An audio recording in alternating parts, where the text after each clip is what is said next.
This is a story about the stories we tell ourselves, the stories we live out in the world, and the space between those two.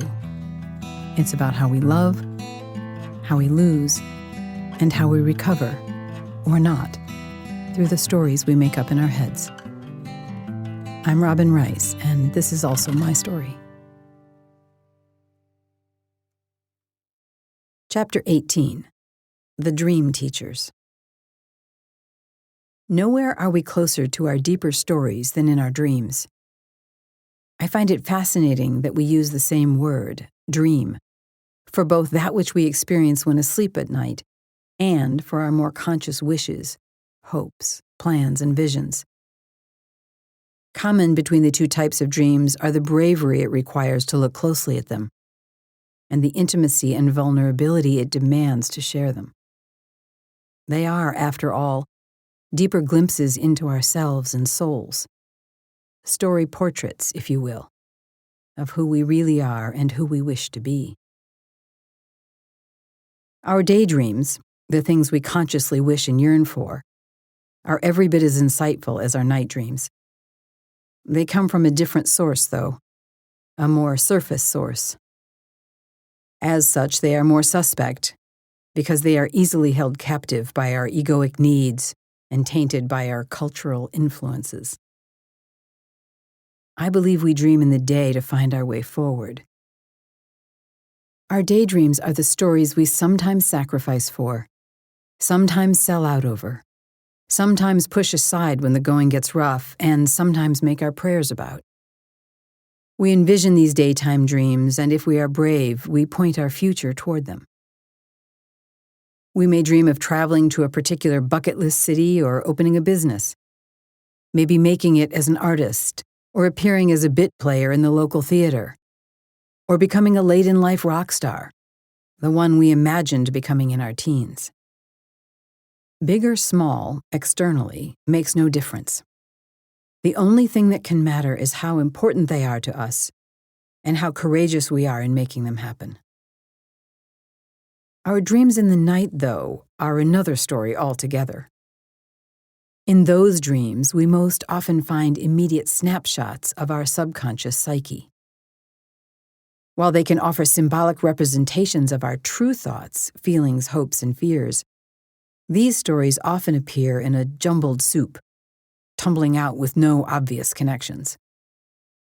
Even upon reflection, they most often appear to make little or no sense. Yet they must make sense to some part of us.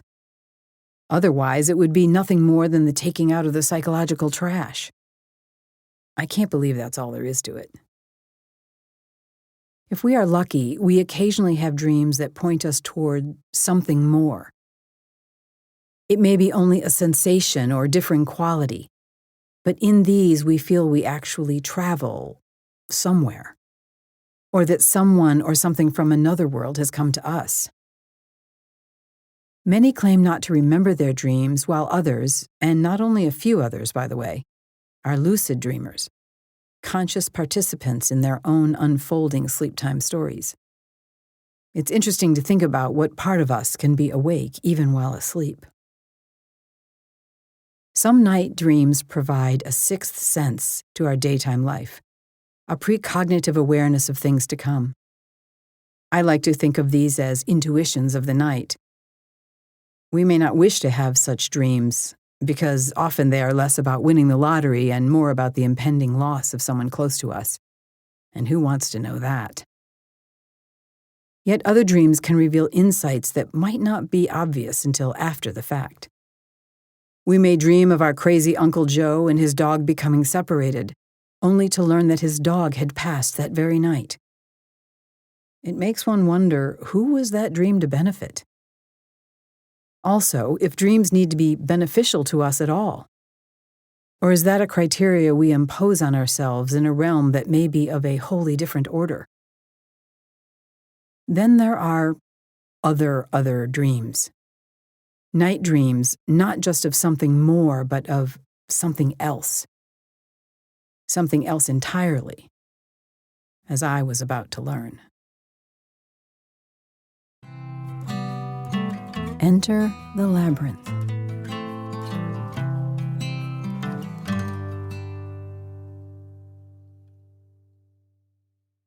It wasn't exactly like riding a bike, or, let's face it, even remotely like riding a bike.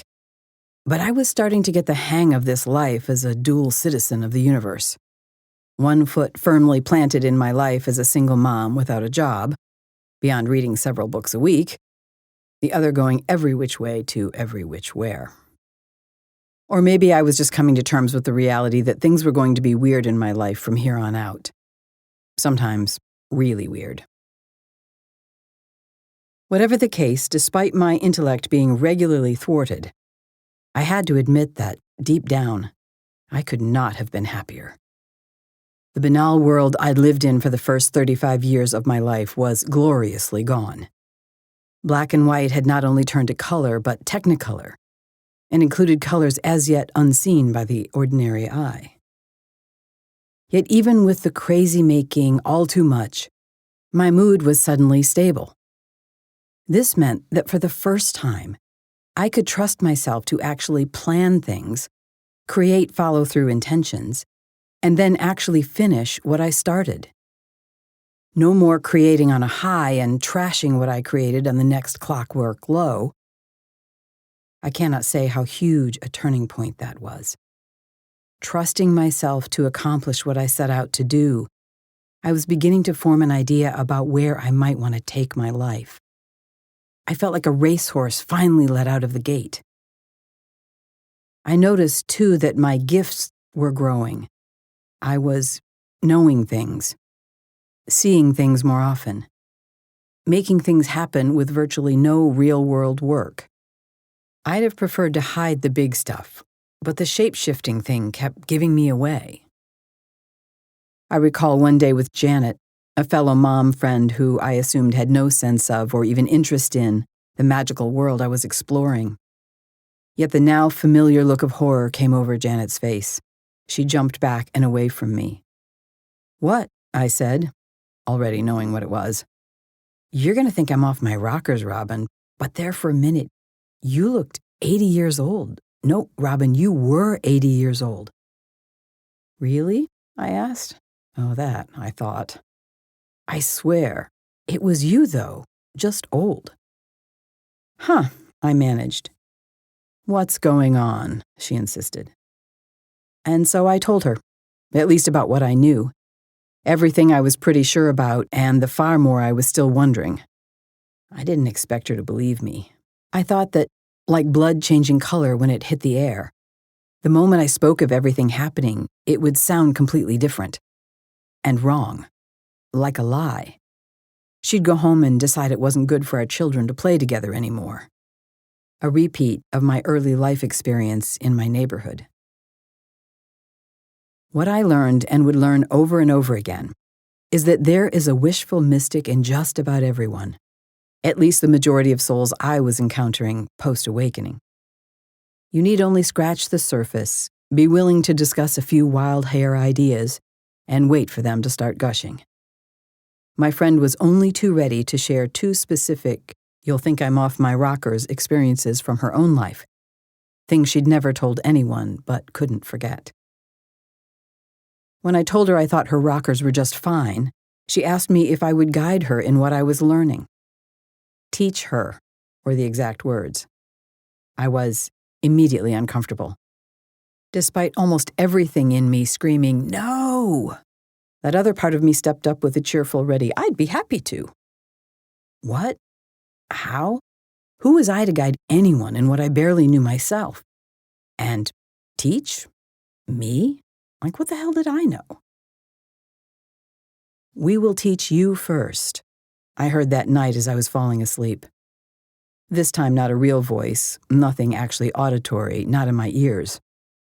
"We?" I mentally asked, thinking, really, another they showing up? Same they, new they? "You'll see," the one speaking for them said. They weren't kidding. I woke up in the middle of the night.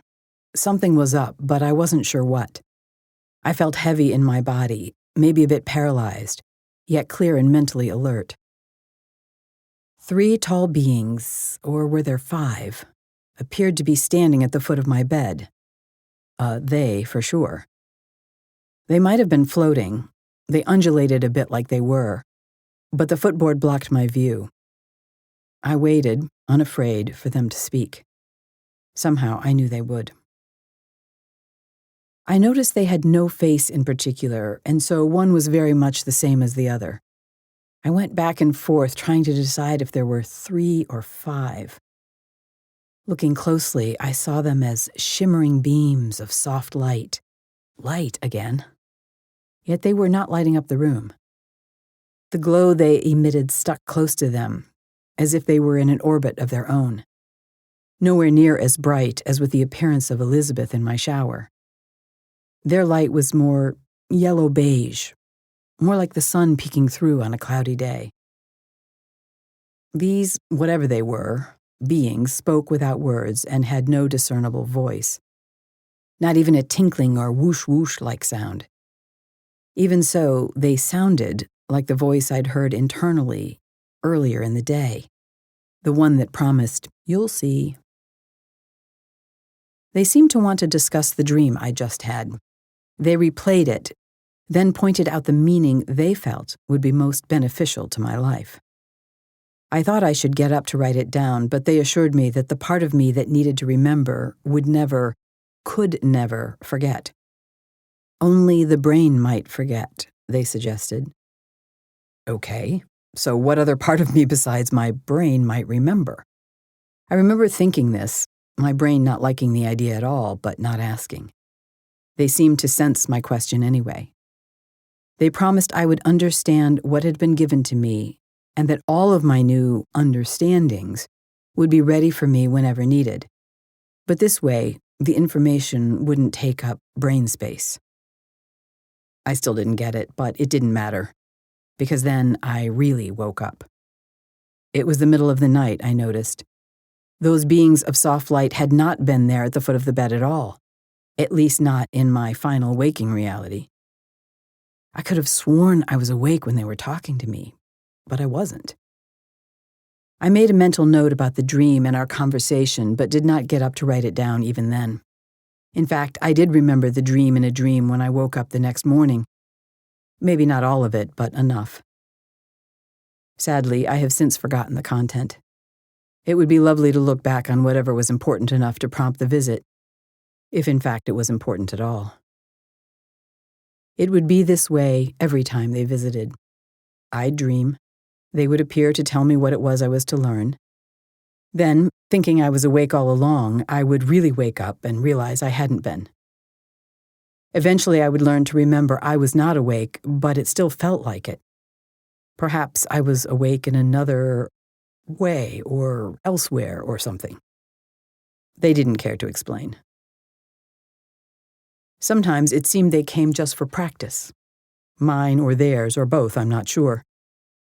Either way, this began what would become more than a decade of visits from what I came to call the dream teachers.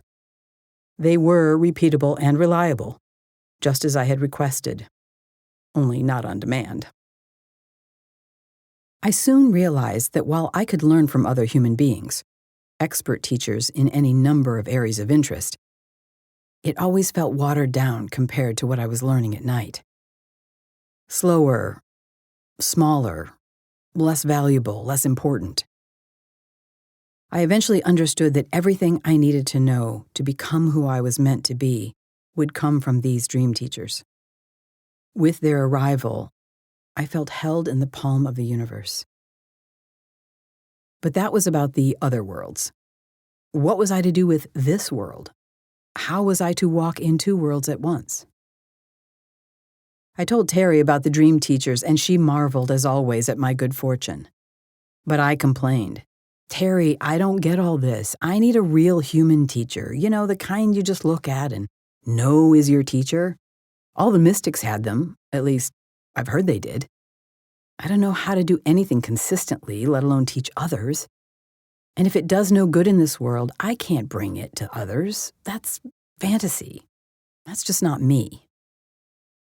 "What do the dream teachers say?" Terry asked. "That they didn't care if I ever read another book in my life? That my growing crystal collection from all over the world was great, so long as I didn't try to read human books on what they were supposed to be used for?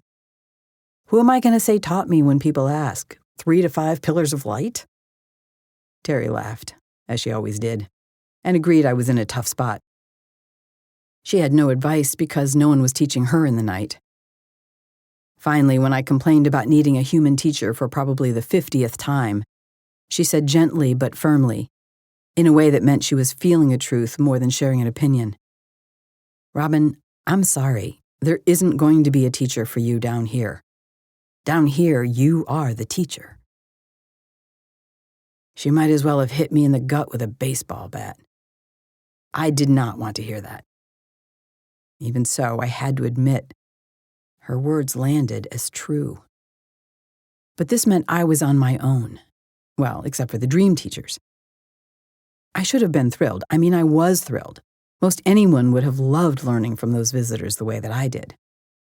But I was also increasingly frustrated, even angry at the limited nature of my understanding. Angry at myself. I should have been able to put 2 and 2 together better. And so I kept trying. Over time, dreaming patterns began to emerge, and I understood my night dreams would come in a range of forms. There were junk dreams, which I had to assume were like anyone else's.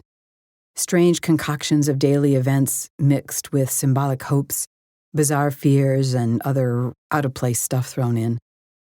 I'm in an airport with a guy I just met, got on the wrong plane, then off again, then found a letter from a friend that just gotten lost, took it into a bathroom that was way too small for anyone, realized I'd left my book on the runway near the wrong place, and found the letter in this, you get it.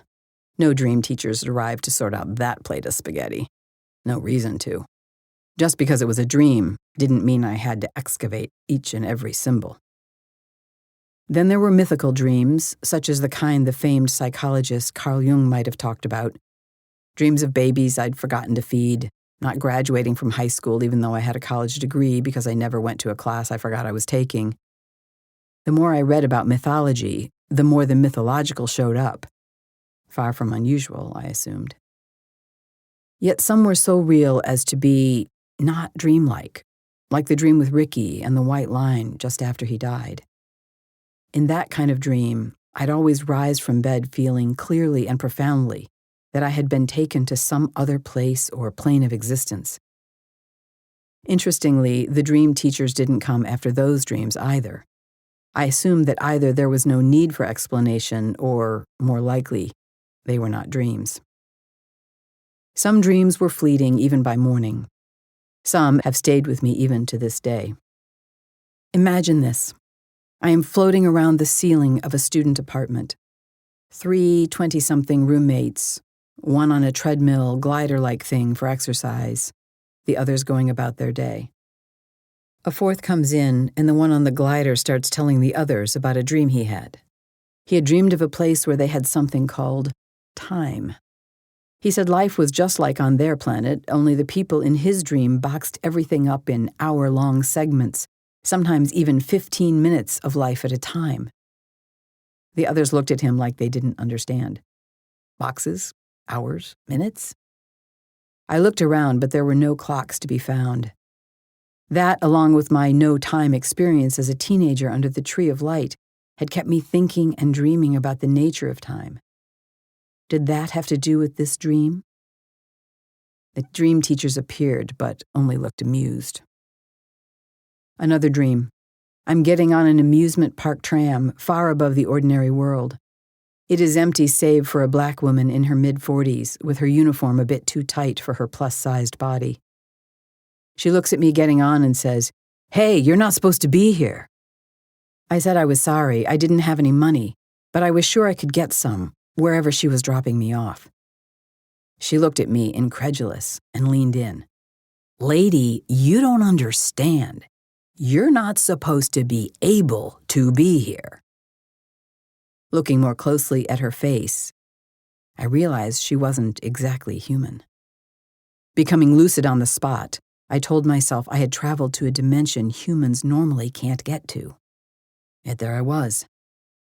The dream teachers didn't visit after that one, but I sensed they knew it occurred.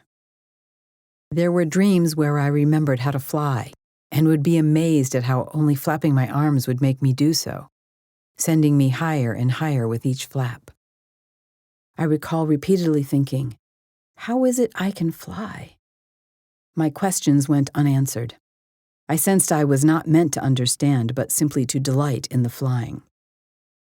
In one dream, I sat in a winged back chair, read a book start to finish in one sitting, closed it at the end, and then promptly woke up.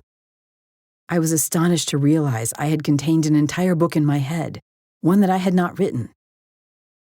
In another, I was in the audience watching a musical starring some of my favorite dancers and actors.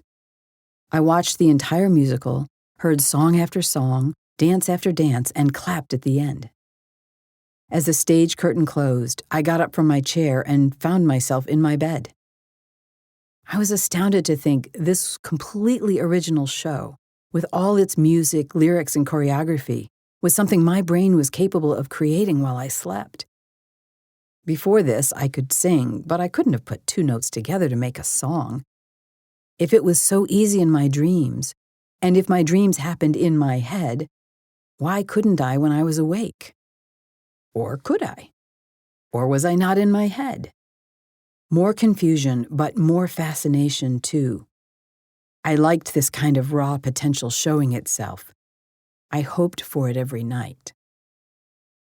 Certain dreams came at certain times. When I discovered the poetry of David Whyte and Stan Groff's breathwork, both about the same time, I would dream of David the night before I was to do a several hours-long breathing session. In one dream, David, whom I have never met, came out to me as I sat on a hammock in the yard of a perfectly serene house with a white picket fence around it. He came over, sweetly touched my very pregnant belly, and said, "Thanks for carrying my books." Why David? Why his books? The dream teachers arrived but did not have an opinion. David and books were highlighted, but no explanation. Another night before a breathwork session, I was flying down a Harry Potter-esque school hallway where David was a professor. He was dressed normally, walking the halls as he might have at any day school when school was in session. I flew to him and said, "David, I'm flying!" To which he replied, "So I see."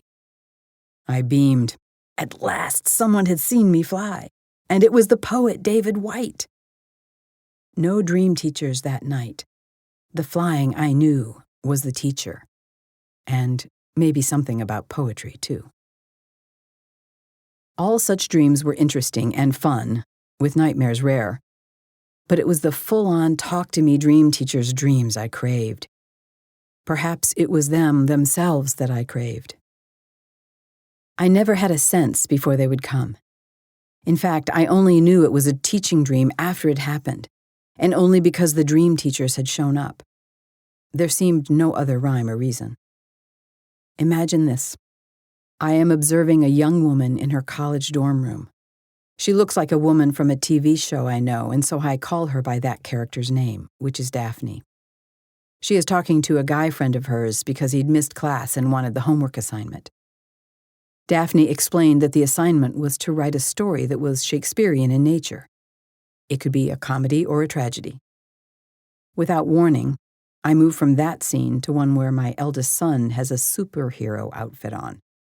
Except it's not the superhero he loves. It's that of a rival, signaling something is wrong. In real life, he always loved jumping off things, including sheds and other small buildings, despite my pleas for him to save his ankles and knees for the future. In this dream, he was on the second story of a neighbor's house. I realized that this jump could kill him, and I begged, along with the neighbors, for him not to jump. I fear I won't be successful, but before I know it, the dream shifts to a new scene, one where I'm trying to buy a car. I'm in the middle of nowhere and nothing, a blank backdrop mid-sky. There's a car for sale for a price, and I happen to have exactly that amount in my hand. However, I'm disturbed because I have no idea what this car is worth and no way to find out if I'm getting a good deal or if I'm being ripped off. While trying to sort that out, the scene shifts again. I'm in the claw-footed bathtub in the house where I spent my high school years. From the small room that came off the side of that bathroom, a grown man enters. I know him to be my dream best friend's husband, though I didn't know either of them in real life. The husband looks at me, naked in the bubble bath, and says, "Robin, I really want to have an affair with you." I look at him, incredulous. "Are you kidding me? Are you crazy? I'm not going to have an affair with you. You're my best friend's husband. Do you really want to do this?" He replied, "Yes." And I replied, "Yeah, me too." I get out of the bathtub, let him see me naked, but then put a robe on and exit the room without him, directly into the first dream room, the one with Daphne and her friend. She is now explaining to him that she's just completed her Shakespearean homework. She tells him about writing about a woman who has a son who's about to jump off a roof, a car she needs to buy but she doesn't know how much it's worth, and who is about to have an affair with her best friend's husband. A comedy or a tragedy, hard to say. I look over her shoulder, clearly seeing that she has just written a story of me with details I most assuredly didn't want to live out. I start screaming wildly to get her attention. "Hey, what are you doing? That's me you're writing. You can't make up shit like that. That'll screw up my life." Daphne looks up to see me and says to her friend, "Oh my God, look at her. That's the character I just wrote. She thinks she's real." The guy looks at me and they both start laughing. "I am real," I screamed, to which they laughed all the more. I woke up in a fit, deeply agitated, sweaty, as if still moist from the bath. It was then I saw the dream teacher standing at the foot of my bed. What was that about? I wordlessly demanded to know. They emanated only one thought. If Daphne is writing your life, shouldn't you get to know Daphne? Then I really woke up. I took that question into deep contemplation. The dream teachers didn't tell me where to look for Daphne, but at least they were willing to point me in her direction. It would be some time before the movie Stranger Than Fiction came out with a premise not at all unlike my dream. For years now, I have considered this. Who exactly, or more likely what part of me, is writing my life? Why would the dream teachers ask me to get to know that part? How might I do that? And why, of all things, would I have decided to write a tragedy and then laugh at myself? All good questions, all impossible to definitively answer. Perhaps the most potent dream was one in which, after, I was no longer afraid of dying. I was in a glass spaceship in a very Star Trek-type uniform.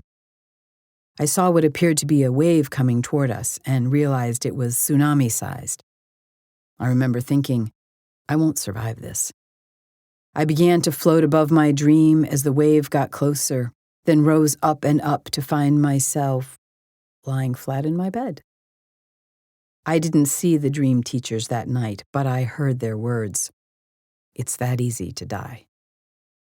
Nice to know. Very, very nice to know. In addition to all this dreaming of my own, soon after my awakening, others started to dream of me rather frequently. There for a while, I'd hear of it at least once a week. Some of those people were close to me, others nearly strangers, yet others were the children of friends. I was almost always a shaman or some kind of wisdom figure. I always looked like myself, though, they said.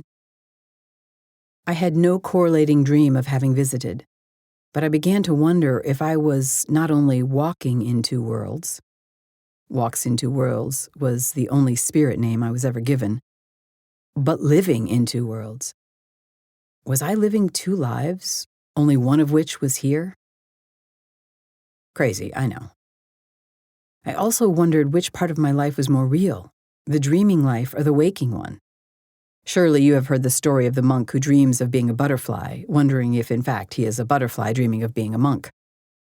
The ultimate dreaming conundrum. A dream koan, if you will. The more I dreamed, the more I was taught. And the more I was taught, the more I began to contemplate this one thought. What if there were different kinds of real? Not just real versus imagined. Real, but with different layers and levels of expression. What if the quantum layer, for example, was not only real but knowable? What if I could travel, just as I had in my awakening, to learn, find, and do real things? Things that would, in fact, influence something in this reality. As it turned out, Shamanism was going to answer exactly that question.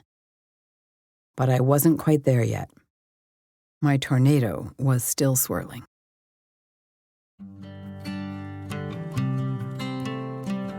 Enter your labyrinth at BeWhoYouAre.com.